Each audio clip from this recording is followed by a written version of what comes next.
வணக்கம். இந்த பதிவு யாருக்குன்னா, நம்ம நாம் தமிழர் கட்சி சாட்டை துரைமுருகனா அவருக்கு தான். அவர் நல்ல பேச்சாளர், நல்லா பேசுகிறாப்புல, நல்ல கருத்துக்களை மக்களிடையே கொண்டு சேர்க்குறாப்புல, நல்ல விஷயந்தான். ஆனால் நிறைய தலைவர்களை பேசலை, ரொம்ப வரம்பு மீறினா எப்படி சொல்கிறதுன்னு தெரியலையே. நிறைய கொஞ்சம் முகம் சொலிக்கிற மாதிரி, கொஞ்சம் எதிர் தலைவர்களை ரொம்ப அசிங்கப்படுத்துகிற மாதிரினா பேசுகிறாப்புல. அதுதான் தப்பு. ஒரு கட்சியில் இருக்கீங்க, ஒரு கட்சியில் இருக்காள் இன்னொரு கட்சி தலைவர்களை அவங்க செய்யும் செயல்களில் குற்றம் வந்தால் அதை குற்றத்தை தான் சுட்டி காட்டணுமே தவிர, அவர் தனிப்பட்ட முறையில் அசிங்கமாக பேசுகிறது தான் ரொம்ப அநாகரிகமான செயல். அதை கொஞ்சம் அவர் மாற்றிக்கிறணும். நிறையா அப்படி தான் பேசுகிறாப்புல. சமீபத்தில் முதல்வரை பேசுகிறார், நம்ம தமிழ்நாட்டு முதல்வர் ஸ்டாலின் அவர்களை பேசுகிறார். என்ன பேசுகிறேன்டா, எங்கள் தலைவர் எங்கள் அண்ணன் சீமான் அவர்கள் 3 நிமிட பேச்சிலேயே டவுசர்லேயே போயிட்டார். டவுசர் நனைஞ்சிருச்சு, டவுசர் நனைஞ்சு கழட்டி போட்டு போயிட்டார், கழட்டி போட்டு காய வச்சுட்டு போயிட்டார், பெயிண்ட்டை போட்டுட்டு இப்போ ஜெர்மன் போயிருக்கு. ஒரு முதல்வர் எப்படின்னா ஒரு மனச்சாட்சிலாம் பேசுகிறீங்க? அவர் டிஎம்கே கட்சிக்கு மட்டுமா முதல்வர்? தமிழ்நாட்டில் இருக்க மொத்த எல்லா மக்களுக்குமே அவர் முதல்வர். அதை நீங்கள் யோசிக்கணும். அனைத்து கட்சிக்காரர்களுக்குமே அவர் தான் முதல்வர், வேற ஆள் கிடையாது. இப்போ நாம் தமிழர் கட்சியில் நீங்கள் இருக்கீங்க, உங்களுக்கு சேர்த்து அவர் தான் முதலமைச்சர். அவர் டிஎம்கே கட்சிக்காரங்களுக்கு மட்டும் முதலமைச்சர் கிடையாது. அதை நீங்கள் புரிஞ்சுக்கிறணும்.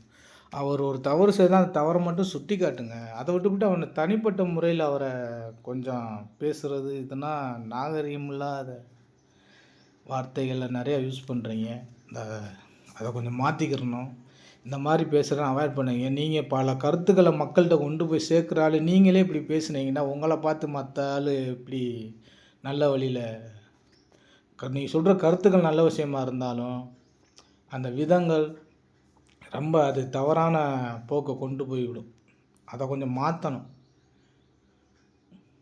அந்த மாதிரினா ஒரு முதலமைச்சரவே இப்படி பேசுகிறீங்களே, நீங்கள் மற்ற ஆளுன்னா அப்புறம் நீங்கன்னா எப்படி நீங்கள் எப்படி நீங்கள் வழி நடத்தி கொண்டு வருவீங்க மக்கள் மத்தியில்? நீங்கள் நல்லது செய்கிறோமோ கெட்டது செய்கிறோமோ அதை செய்கிற விதம் மக்களுக்கு பிடிக்கிற மாதிரி இருக்கணும். ஒரு முதல்வரவே அசால்ட் அப்படி பேசுகிறீங்க. அப்படியே டவுசரில் போயிட்டார், அப்படியே கழட்டி போட்டு காய வச்சுட்டு இப்போ பேண்ட்டு போட்டு போயிருக்கு. அதை நான் ஆடு மாடா அவர் முதலமைச்சராக அவர் கீழே தான் நம்ம எல்லாம் இருக்கோம். அவர் உங்களுக்கு பிடிக்காத கட்சிக்காரராக இருந்தாலும் அவர் தானே முதலமைச்சர், இந்த நாட்டோட தலைவர், தமிழ்நாட்டுக்கு தலைவர் அவர் தானே. ஒரு தலைவரே இழிவாக பேசுனீங்களா, உங்களை நீங்களே இழிவாக பேசிக்கிற மாதிரி தானே. அவர் செய்கிற தவறுகளை ஒரு ஊழல் இந்த மாதிரி இதெல்லாம் சுட்டி காட்டுங்க.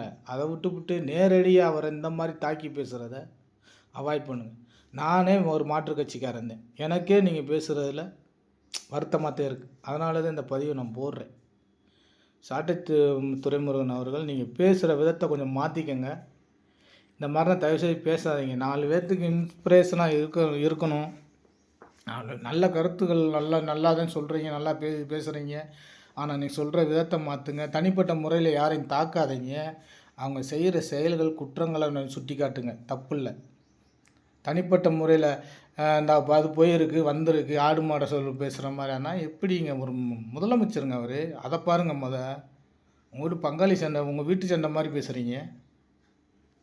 தயவுசெய்து யாருமே வீட்டு சண்டை எந்த மாதிரி இருந்தாலுமே யாருமே இப்படி பேசாதீங்க. ஒரு பொறுப்பில் இருக்காங்கன்னா அந்த பொறுப்பில் அவங்க செய்கிற திட்டங்கள் வகுக்கிறதுல இருக்க குறைகளை சொல்லுங்கள். பேனா சிலை வைக்க போகிறோம்னு சொன்னாங்க, அதுக்கு எதிர்ப்பு குரல் கொடுத்தீங்க, அது ஓகே, நல்ல விஷயந்தான். ஆனால் அந்த விஷயத்தை இப்போ நீங்கள் நல்ல விஷயமா வச்சா உடைப்பேன்னு சொல்கிறாருல, அது ஓகே, அந்த மாதிரி சொல்லணும். நீங்கள் அதை விட்டுப்புட்டு அந்த திட்டத்தை விட்டுப்புட்டு அந்த திட்டத்தை கொண்டு வர அந்த ஆளை நீங்கள் குறிப்பிட்டு பேசுகிறது தப்பு, மாபெரும் தப்பு. நீங்கள் இந்த மாதிரி இப்போ சாட்டை துரைமுருகன் அவர்களுக்கு ஒரு பணிவான வேண்டுகோள், நீங்கள் பேசுகிற விதத்தை கொஞ்சம் மாற்றிக்கங்க. நல்ல நல்ல கருத்துக்களை மக்கள்கிட்ட கொண்டு போய் சேர்க்குறீங்க, நல்ல விதமாக போய் சேருங்க. நன்றி.